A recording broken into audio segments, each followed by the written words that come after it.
Hello जी, कैसे हैं आप लोग। उम्मीद है आप लोग बहुत अच्छे होंगे और अपना अपना ख्याल रख रहे होंगे। तो माँ दुर्गा का सभी लोग बहुत अच्छे से स्वागत कर रहे हैं, पूजा कर रहे हैं, पाठ कर रहे हैं।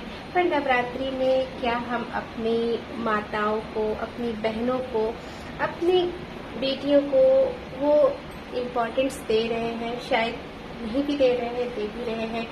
अभी नवरात्रों में हर किसी को छोटी कन्या चाहिए, पर उसी कन्या के जन्म लेने से वहाँ पर खुशियाँ गायब हो जाती हैं। तो नवरात्रि का मतलब ये नहीं है कि आप सिर्फ माता रानी की ही पूजा करें। आपके आसपास रहने वाली जो भी स्त्री रूप में जो भी आपको आपके पास है, आपको मिली है, उनको भी आप इज्जत और सम्मान दीजिए।